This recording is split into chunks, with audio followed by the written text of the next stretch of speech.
Bonjour! Au casse de pas cette semaine, on finalise le cadrage de porte.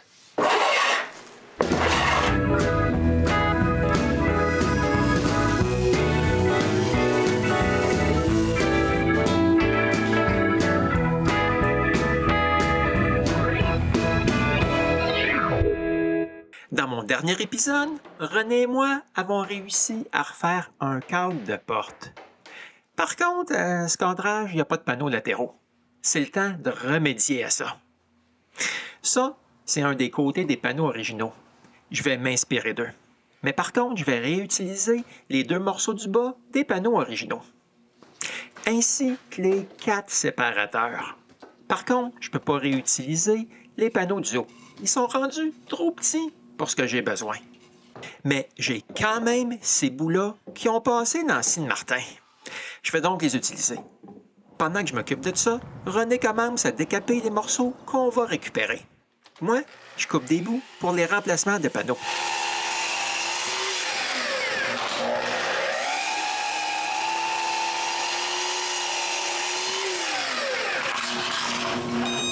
Comme c'est du bois recyclé, je fais terriblement attention et je vérifie toujours pour voir s'il y a des morceaux de métal qui restent. Comme j'en trouve d'un bout, je les coupe.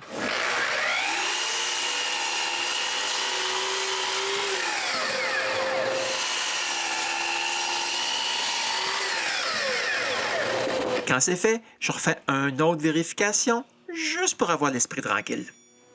Parce que la prochaine étape, c'est de rendre tous les bouts que j'ai coupés bien droits. Maintenant que le bois est droit, je dois coller 2 morceaux ensemble. Quand la colle est bien étendue partout et que les 2 morceaux sont un par-dessus l'autre, je me s'en sers.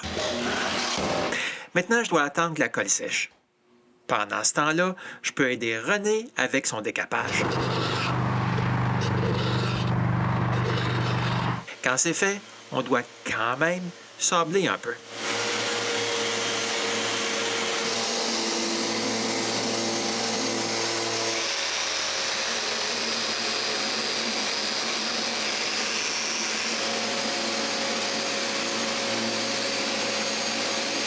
Ouais, il manque un bout sur un des morceaux du bas.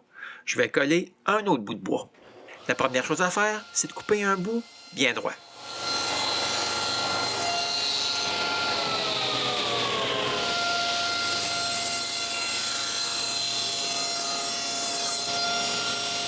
Ensuite, je refasse un autre bout de cèdre.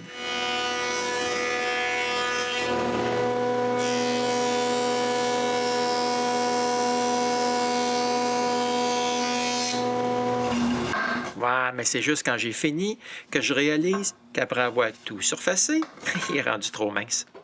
Je vais prendre celui-là à la place. Maintenant, j'ai juste à étendre la colle, mettre ce bout de bois en place et mettre un paquet de serre. Quand la colle est sèche, je coupe le bout qui dépasse.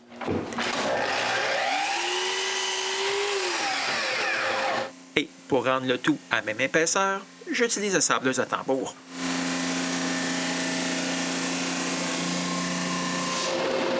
Le sablage final se fait avec la sableuse orbitale. Après, je peux couper ce qui me dépasse en haut.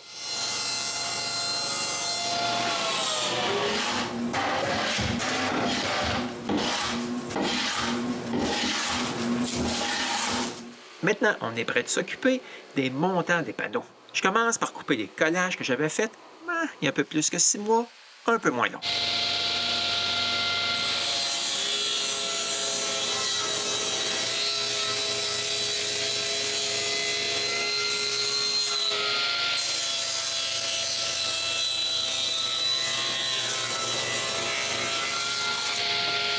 Ensuite, je refasse tous les morceaux et un de plus pour faire des tests.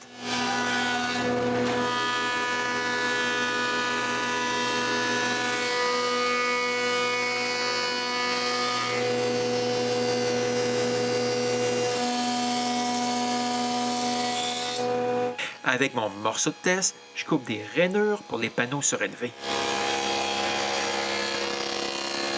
Après avoir coupé une première rainure, je tourne le morceau et je coupe une seconde rainure.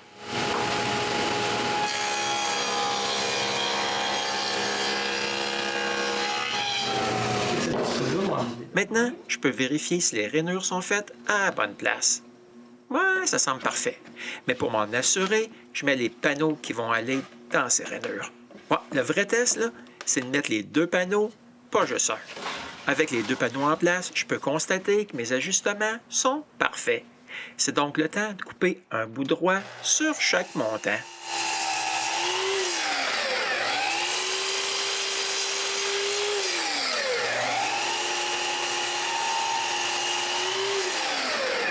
Ensuite, je coupe un montant à la bonne longueur. Ouais, mais après avoir testé, je vois bien qu'il n'était pas à bonne longueur.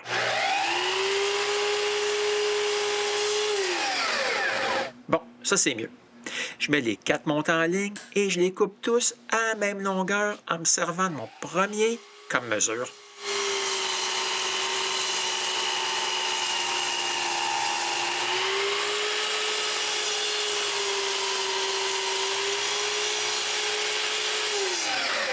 Les rainures, ces montants originaux, commencent et finissent au centre du montant. Je vais faire la même chose. Pour m'aider à savoir où commencer et finir, j'ai collé des bouts de ruban sur ma scie et des marques sur ces montants.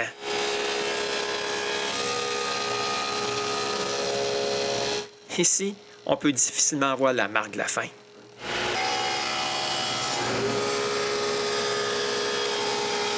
J'arrête la scie et j'attends qu'elle soit vraiment arrêtée pour enlever le montant. Après, je recommence pour tous les montants. Et voilà ce que les deux rainures ont de l'air un coup fini. Par contre, avant d'aller plus loin, je dois m'occuper des deux morceaux qui seront au bas des panneaux. Les morceaux originaux sont coupés en angle. Mais ma nouvelle configuration veut que ces panneaux aient le bas droit, tout comme les montants. Je coupe donc les morceaux originaux droits. Comme je suis déjà au banc d'ici, j'en profite aussi pour couper une rainure avec la lame d'ado. Sur le morceau, j'ai collé un nouveau bout. En utilisant les morceaux nouvellement coupés droit, je trace là où je dois couper une mortaise et je fais la première coupe.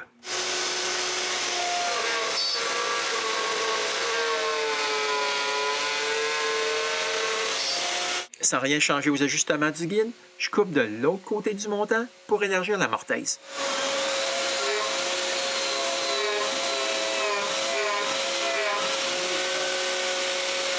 Mais c'est pas fini. J'ai 3 autres mortaises comme ça à faire.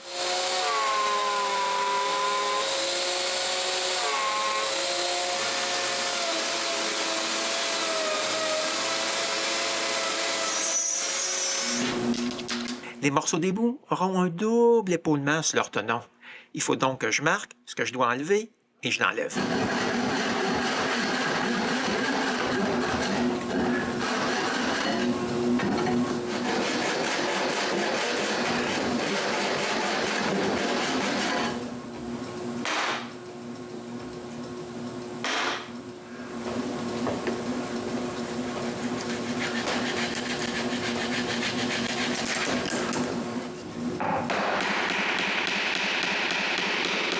Quand c'est fait, il reste encore à mettre les bouts de la mortaise droit.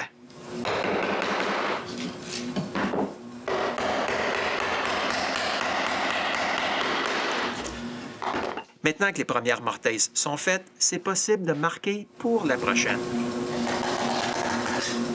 Après les avoir tous marqués à la même place, je peux couper la première mortaise. Ouais, mais j'ai même pas fait la deuxième passe de la première mortaise que je m'aperçois que j'ai un problème. Les montants originaux étaient bien plus larges, donc les tenons étaient plus longs et la rainure n'était pas un problème.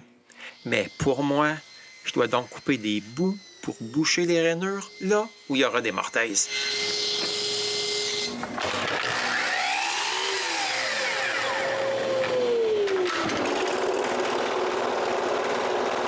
Après avoir collé le morceau où j'ai commencé à mortaise, j'en colle un autre en face à l'intérieur de la rainure.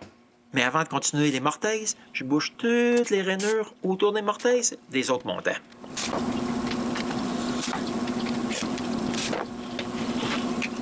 Comme j'utilise la colle instantanée, je peux tout de suite raboter les bouchons à la bonne épaisseur.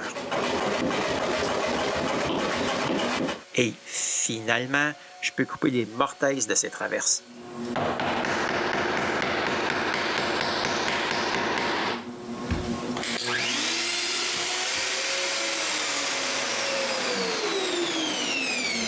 En fait, toutes les mortaises sont coupées pareil. Je commence par percer un trou sur la ligne à une extrémité. J'attends que la toupie s'arrête et après avoir placé sur l'autre ligne, je coupe jusqu'au trou. Ensuite, il ne reste plus qu'à nettoyer les bouts.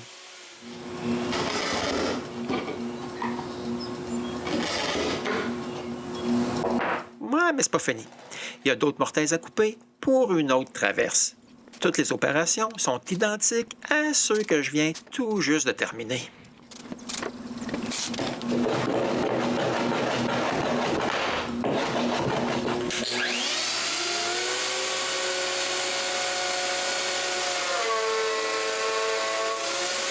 Par contre, il y a une petite différence. Comme c'est la dernière mortaise des petites traverses, je colle des bouchons hauts d'un rainure. Et voilà ce que les mortaises ont de l'air. Ouais, mais ces montants originaux, ils sont pas donnés ce trouble-là, comme vous pouvez voir. Mais c'est pas encore fini. Il reste une autre série de mortaises à faire pour le morceau du haut des panneaux.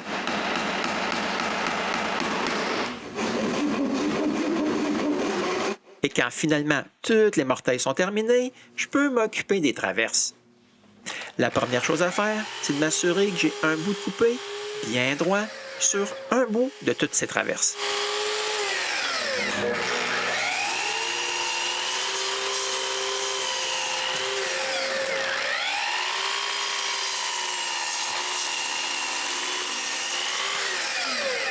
Par contre, j'ai pas les morceaux du haut des deux panneaux.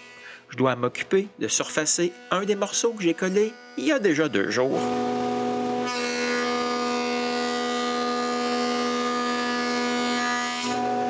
Quand ce collage est à bonne épaisseur, je peux le couper droit comme toutes les autres traverses. Avec une butée, je peux couper la première traverse à bonne longueur. Ensuite, je coupe ses tenons.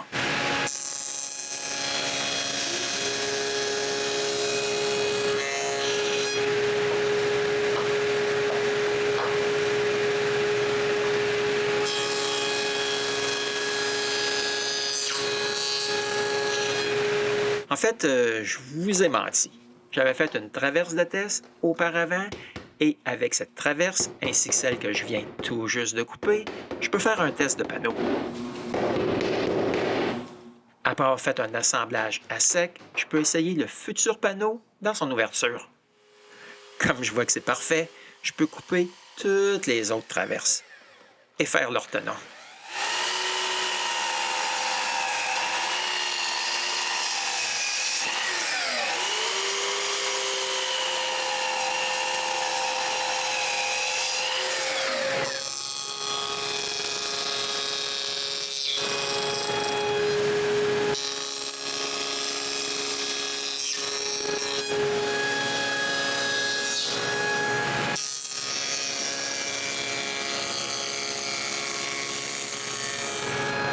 Ouais, mais malheureusement, un de mes morceaux était cassé et un bout s'envole. Je dois arranger ça. La première chose à faire, c'est de s'assurer que la cassure soit bien droite. Ensuite, j'utilise un bout du même morceau pour être le plus près possible du même grain de bois. Maintenant, je peux coller ce bout en place avec la colle instantanée. Comme la colle sèche instantanément, c'est possible de lui donner sa forme finale tout de suite.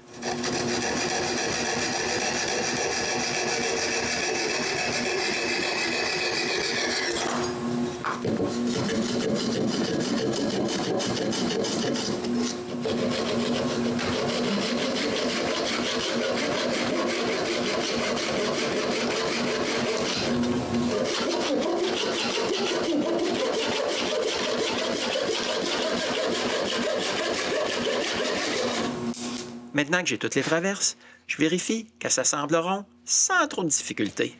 Par contre, pour tester celle du bas, je dois couper l'encoche pour le double épaulement du bas.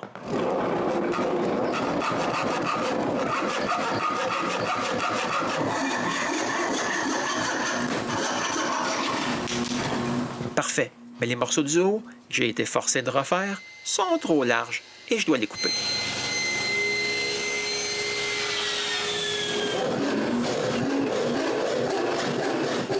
Et aussi couper le double épaulement. Tous les morceaux semblent s'assembler correctement. Mais pour un vrai test, on assemble les 2 panneaux latéraux. et on les met à leur place. Faire ces panneaux latéraux, c'est pas très vite, mais au moins ça avance. Ouais, mais c'est dur de cacher qu'il manque les panneaux surélevés. Eux, ils vont être récupérés des panneaux latéraux de la porte originale. Ouais, mais ces panneaux sont bien trop larges pour le nouveau cadrage. On devra les couper. Premièrement, je prends une mesure de la nouvelle ouverture. Avec cette mesure, ça va être plus facile de figurer quoi couper les panneaux originaux. Je vais couper un des 4 morceaux de ce collage. C'est le temps de la première coupe. En utilisant la mesure de la largeur de la nouvelle ouverture, je marque où faire la deuxième coupe et je la fais.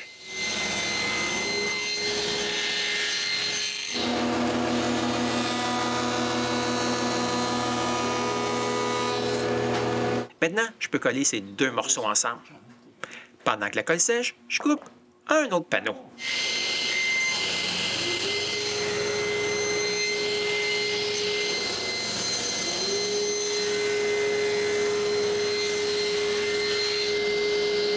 Je le colle et j'en coupe un autre.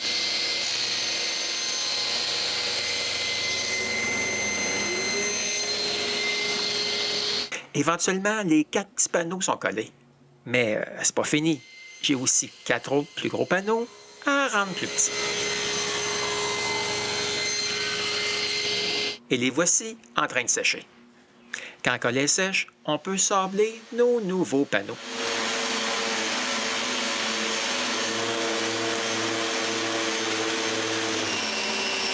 Sabler avec ma grosse sableuse orbitale prend bien moins de temps que de sabler les parties courbées que René sable avec la sableuse linéaire. Donc, quand j'ai fini, pour accélérer le processus, j'utilise un racloir pour enlever le plus possible du fini original. De cette façon, le sablage de René va bien plus vite.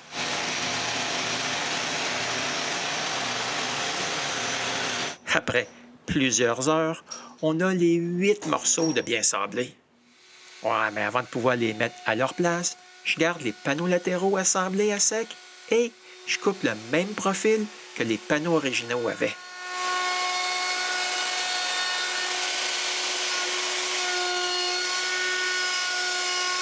Entre les panneaux, à l'origine, il y avait cette isolation. Je vais en mettre une nouvelle, un peu plus isolante. Mais premièrement, il faut la couper. Quand c'est coupé, je le laisse en place. Comme c'est parfait, on enlève un des montants et je glisse les nouveaux panneaux à leur place. Ensuite, on remet le montant pour voir si tout va s'assembler de nouveau avec les panneaux en place et ça s'assemble parfaitement. Pour se payer à la traite, on les met même à leur place juste pour voir le résultat. Ouais, ça va être pas si mal en bout de compte. Ouais, mais j'ai pas fini. Il y a aussi un autre panneau à s'occuper.